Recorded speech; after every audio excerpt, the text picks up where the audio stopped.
Coucou tout le monde, bonjour. Aujourd'hui, on se retrouve comme chaque semaine pour parler d'un sujet qui est très important. Un sujet qui pour certains est tabou, oui.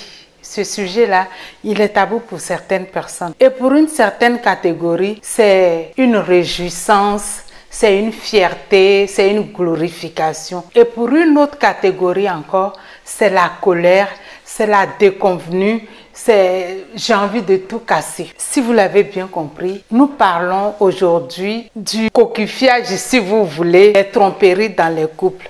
Oui, c'est un sujet qui me tient à cœur et ce sujet-là, j'aimerais vivement le partager avec vous. Surtout qu'il y a des abonnés qui le demandent depuis quelque temps. J'aimerais bien qu'on en débatte aujourd'hui. Alors, est-ce que nous devons nous aussi leur rendre l'appareil? En gros, une femme doit-elle tromper son mari en retour parce qu'il a trompé aussi? Eva Gibbs pour vous servir. Bonjour tous.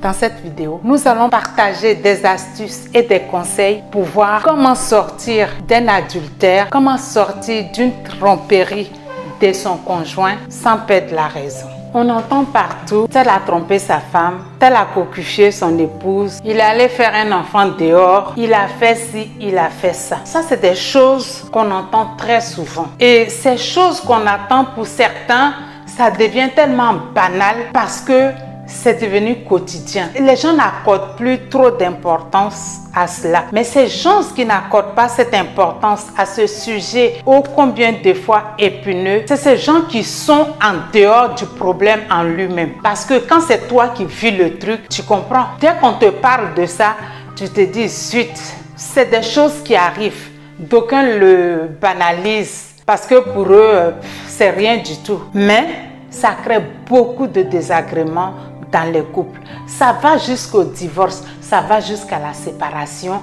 et ça va des fois même jusqu'au crime parce qu'il y en a qui commettent malheureusement le crime passionnel parce qu'ils n'arrivent pas à se maîtriser parce que quelqu'un d'autre leur a volé leur amour. Donc ce sujet-là, il est vraiment capital dans un couple.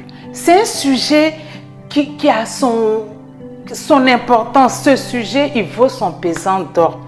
Comment comprendre qu'on soit dans un couple et que l'homme se lève comme si de rien n'était, il sort, il va faire des bêtises, il couche avec qui il veut, il revient, il s'en fout, il mène sa vie. Pendant ce temps, vous la femme, vous êtes informé, vous êtes au courant, mais vous prenez sur vous. C'est pas parce que vous la femme, vous n'êtes pas draguée, c'est pas parce que vous n'êtes pas courtisée. Il n'y a pas de vilaine femme. Quelle que soit la laideur d'une femme, il y a toujours quelqu'un qui veut d'elle. Pourquoi est-ce que les gens vont coucher avec les folles? C'est bien pour vous dire qu'une femme, quelle que soit sa présentation, il y a toujours un preneur. Mais si nous les femmes, nous prenons sur nous, nous disons, ça ne sert à rien de mettre mon couple en péril à cause de mes enfants, à cause de mon entourage, je veux quand même essayer de tout assembler. Je vais essayer de garder l'intégrité de mon couple. Il y a des hommes qui pensent que pour eux, c'est un dû. Pour eux, c'est on ne peut plus. C'est même pas comment je vais dire, tellement mon cœur chauffe. En fait, pour eux, tromper leur femme, c'est normal. Genre, il y a trop de femmes, il y a plus de femmes que d'hommes. Mais et s'il y a plus de femmes que d'hommes, il y a aussi plus d'hommes que de femmes. Donc, vous pensez avoir le monopole de tromper vos femmes impunément comme ça et puis ça reste là. Quand d'autres femmes vous rendent ça là, ça vous rate, comme on dit. Franchement, ça vous rate. Mais en même temps que ça vous rate, celles qui ont le courage de le faire là, franchement, chapeau bas. Mais ce n'est pas tout le monde qui a cette force-là. Ce n'est pas tout le monde qui a le courage de se lever pour dire « Ah, trop c'est trop ». Vu qu'il n'arrête pas, malgré toutes les interventions et qu'il continue, je vais aussi lui rendre l'appareil. Parce que quand on tourne et qu'on regarde ses enfants à côté de soi, qu'on regarde l'opinion de ses proches, on se dit, il faut quand même qu'on se remette en question. il faut quand même qu'on se ressaisisse et ce problème perdure. Franchement, s'il y avait la possibilité de le faire, comme si de rien n'était, comme eux aussi ils le font et qu'ils viennent s'arrêter devant nous pour faire sortir leurs dents, alors que au fond d'eux-mêmes, ils sont en train de faire des bêtises, j'aurais dit, faisons-le. Mais malheureusement pour nous, ça ne se passe pas comme pour eux. Et c'est pour ça qu'à chaque fois, nous essayons, tant bien que mal, de recoller les morceaux et de nous relever pour toujours avancer la tête haute, comme j'ai l'habitude de vous dire. Mais à un moment donné, messieurs, il faut arrêter. À un moment donné, messieurs, il faut dire stop. Parce que la personne avec qui vous vivez, c'est aussi la parente d'autrui.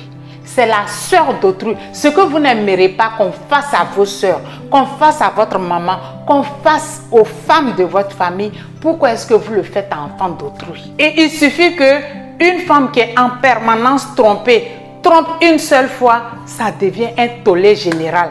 C'est tout le monde qui en parle. Comme si quand la pauvre se faisait tromper matin, midi et soir, là, il y avait quelqu'un pour penser ses plaies. Tout ce que je suis en train de dire là, c'est des vécus des unes et des autres. Nous sommes toutes femmes. Donc, quand Agathe a vécu quelque chose, ou bien Maï a vécu quelque chose, c'est toujours moi qui vis, c'est toi qui vis, c'est l'autre qui vit. C'est entre nous les femmes. C'est les mêmes choses, c'est les mêmes galères pour nous les femmes. Malheureusement, nous ne pouvons pas. Franchement, je ne peux pas vous exhorter à aller tromper votre mari. Je ne peux pas vous le dire. Parce que ce serait jeter l'opprobre sur votre famille. Ce serait jeter l'opprobre sur vos enfants, la honte sur eux. Donc, quel que soit le problème, nous sommes obligés, nous sommes investis d'une force surnaturelle qui nous permet de toujours nous remettre en question et de toujours essayer de raisonner ces hommes-là qui malheureusement ne comprennent rien à rien. Quand on leur parle, c'est comme si ça rentrait ici pour sortir de l'autre côté, ce qui est vraiment dommage. Mais comme je vous le dis, pour celles qui ont le courage de le faire, je n'irai pas les blâmer. Mais pour celles qui n'ont pas le courage parce que c'est difficile pour elles, je comprends facilement. Je me mets à votre place et je vous soutiens. Mais encore une fois, quand bien même ça fait mal, il y a d'autres manières de punir son homme. Il y a d'autres manières qui font encore plus mal que ça. Et c'est ces manières-là que dans une prochaine vidéo, nous allons essayer encore une fois d'en débattre pour éviter de jeter l'opprobre sur nous. Pour éviter encore une fois de jeter la honte sur nous. Car quoi qu'on dise, nous sommes des femmes, des vraies, des dignes, celles-là qui méritent de rester dans un foyer. C'est pour ça qu'ils nous ont choisis. Ils ont beau faire, ils ont beau aller, ils ont beau venir. C'est nous qui sommes là. Et en tant que tels, nous devons toujours garder la tête froide et mener le combat même si c'est dur. Car ainsi va la vie. C'était juste la petite tirade du jour. Et donc, je vous dis à la prochaine fois pour d'autres débats. Et ceux qui arrivent pour la première fois sur la chaîne, merci de vous y abonner pour profiter des conseils que je partage toutes les semaines. Et quant à vous, mes chers, je vous dis à la semaine prochaine pour une autre vidéo, sans toutefois oublier de nous aimer vivants, car mort, ça ne sert plus à rien. C'était Eva Gibbs.